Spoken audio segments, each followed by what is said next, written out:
Assalamualaikum, my name is SYAKIRA binti KAMARUZZAMAN, and today I will be sharing my self-reflection for subject UBM599 Digital Workforce. For this reflection, I chose two chapters that gave me the biggest impact throughout this semester, which are Introducing Future Workforce in the Digital Age and Freelancing Breakthrough. Chapter 1 helped me understand how the digital world is changing the way people work, communicate, and learn, while Chapter 4 introduced me to the idea of freelancing as a real career opportunity in the digital economy.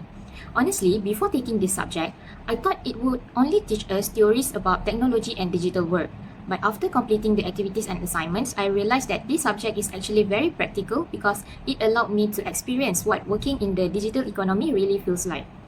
Today, I would like to share how this learning experience changed my mindset, the challenges I face, and the skills I gained, and how this subject has prepared me for my future career.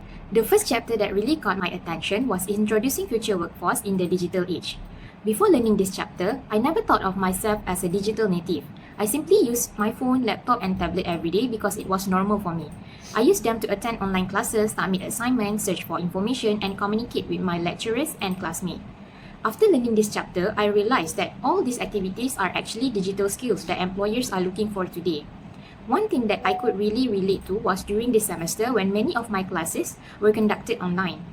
I attended class from home, discussed group assignments through Microsoft Teams, WhatsApp, and Google Meet, and submitted almost everything online. At first, I never thought much about it because it had become part of my daily routine. But after learning this topic, I realized that I was already adapting to the digital workplace without even noticing it. The biggest lesson I learned from this chapter is that getting good grades alone is no longer enough. Technology keeps changing very quickly, so we also need to keep learning new digital skills if we want to stay competitive in the future. Because of that, I become more motivated to improve myself. I even started joining online workshops and looking for opportunities to learn new digital tools outside of my classes because I know these skills will benefit me in the future career. The second chapter that had the biggest impact on me was Freelancing Breakthrough. To be honest, before this class, I thought freelancing was only for experienced professionals like graphic designers, programmers, or video editors. I never imagined that university students like me could actually become freelancers. This chapter completely changed my perspective. The lecturer guided us step by step to create freelancer account on several platforms like Freelancer, Fiverr, Upwork, Workana, and LinkedIn. At first, I was actually quite nervous because I had no idea what service I could offer. I kept asking myself what skill that I have. Why would clients choose me? It took me quite a long time just to decide what I should write in my profile. Then I started looking back at all the assignment and project that I had completed throughout my degree. That's when I realized that I actually have useful skills. For example, I can do academic writing, research, Microsoft Word, Excel, presentation slide, and data analysis. Those assignments that I once thought were just for getting marks actually become part of my portfolio. When I uploaded them, I felt proud because I could finally see how much I had improved over the years. It made me realize that even without working experience, I already had something valuable to offer. That was probably the moment where my confidence started to grow. Although the experience was enjoyable, it was definitely not easy. The first challenge was identifying my own skills. I think many students experience the same thing. Sometimes we become so focused on completing assignments that we never stop to think about what skill that we have actually developed. The second challenge was updating my freelancer profile. Writing about myself professionally was much harder than I expected. I wanted my profile to sound convincing, but at the same time, I didn't want to exaggerate my abilities. Another challenge was writing project proposals. For every project, I had to carefully read the client's requirement and think about how I could explain that my skill matched what they need. It's not just copy and paste the same proposal every time for every project. The most difficult challenge was dealing with rejection. I submitted many proposals and entered several contests. Honestly, every time I clicked the submit button, I felt excited and hoped that maybe this time I will get selected.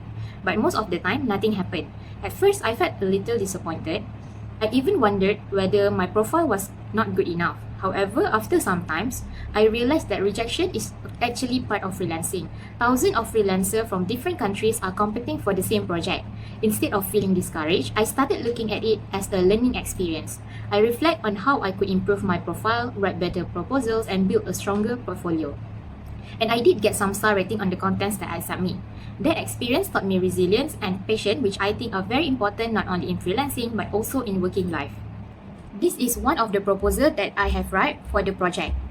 And this is some of the contents that I have submitted.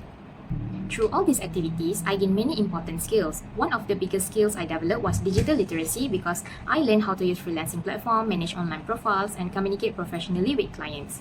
At first, I was not very confident using this platform because everything felt new to me, but after going through the process step by step, I became more comfortable navigating them. Secondly, I improved my critical thinking because every proposal required me to analyze what the client actually wanted before responding. I had to read the project details carefully and think about how my skill matched the client's need. I could not just send a random proposal. I had to understand the task, identify the important point, and write in a way that showed I was serious and capable. I also became better at managing my own time because I had to complete contests, proposals, and assignments before the deadlines. Sometimes I had to balance this with my other university work, so I really had to plan my time properly. This taught me that being productive is not only about working hard but also about being organized and consistent. Lastly, I developed creativity and problem-solving skills by creating different types of works and different clients and contest requirements. Even when I did not win, I still learned how to improve my ideas and present them better. These are skills that I believe will be useful regardless of the career I choose in the future. Now, I'd like to share some of the benefits that I gained from this subject. The first benefit is broader career opportunities. Before taking UBM599, I only imagined myself following the traditional career path after graduation. However, after learning about freelancing, I realized that there are many other opportunities available in the digital economy. Freelancing can become an additional source of income while allowing me to gain practical experience at the same time. Another benefit is self-confidence. Before this subject, I always felt that I didn't have enough experience or valuable skills compared to other people. But after creating my freelancer profile and building my portfolio, I realized that all the assignment and project I complete throughout my university actually demonstrate my abilities. Looking back at my previous work made me realize how much I have improved over the years, and it gave me confidence that I do have something valuable to offer. This subject also taught me self-discipline. While participating in contests and submitting proposal, I had to manage my time carefully because every task had its own deadline. At the same time, I still need to balance my other university assignment. It wasn't always easy, but it taught me to be more organized and responsible. Finally, I learned resilience. I didn't get selected for the project that I bid. At first, I felt disappointed because I had spent quite a lot of time preparing my proposal and submission. But instead of giving up, I accepted that rejection is a normal part of freelancing. I was happy that some of my content submissions still received star rating from client because it showed that my work was appreciated. That small achievement motivated me to keep improving instead of losing confidence. From all this experience, I gained one important personal insight. I realized that success in the digital workforce doesn't only depend on technical skills. Having digital skills is important, but having the right mindset is equally important. Throughout this subject, I learned that I need to be willing to keep learning, accept feedback, and continuously improve myself. Sometimes we may not get the result we hope for, but that doesn't mean we should stop trying. Every rejection, every proposal, and every contest become part of my learning process. Another thing I realized is that I actually possess valuable skills from my academic assignment and project. Before this subject, I never thought those assignments could become part of my professional portfolio. Now I understand that every report, presentation, and research project that helped me build skills that I can use beyond university. Overall, UBM599 has changed the way I see myself and my future career. I feel more prepared to enter the working world because I know that learning doesn't stop after graduation. I will continue improving my digital skills, building my portfolio, and exploring freelancing as an opportunity alongside my future career. Overall, I really enjoy learning UBM599 because it provides practical exposure that I had never experienced before. However, I have a few suggestions that I think could make this subject better for future students. First, I think it would be helpful if students were introduced to a Malaysian freelancing platform in addition to the international platform. As beginners, it might be easier for us to understand how freelancing works by starting with local clients. It could also increase our chances of getting our first project and give us real experience in managing client work.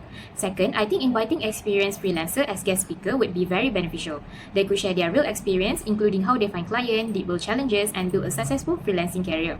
I believe learning directly from someone in the industry would give students more confidence and motivation to explore freelancing. Lastly, I think lecturers could provide personalized feedback on our freelancer profiles and bidding proposals. Sometimes we don't realize the weakness in our profile or proposal, so receiving constructive feedback would help us improve before applying for a real project in the future. Overall, I believe this improvement would make the learning experience even more practical and prepare students more effectively for the digital workforce. In conclusion, UBM599 has been one of the most meaningful subjects that I have taken during my degree. It didn't just teach theories about the digital workforce. Instead, it allowed me to experience it myself. From creating freelancer profiles, preparing portfolio, writing proposal, participating in contests, and facing rejection, every activity taught me something valuable. Most importantly, this subject changed the way I see myself. I realized that I already have useful skills and simply need to continue developing them. As I prepare for internship and future employment, I feel much more confident because I now understand that continuous learning, adaptability, and a positive mindset are just as important as academic achievement. Thank you for listening.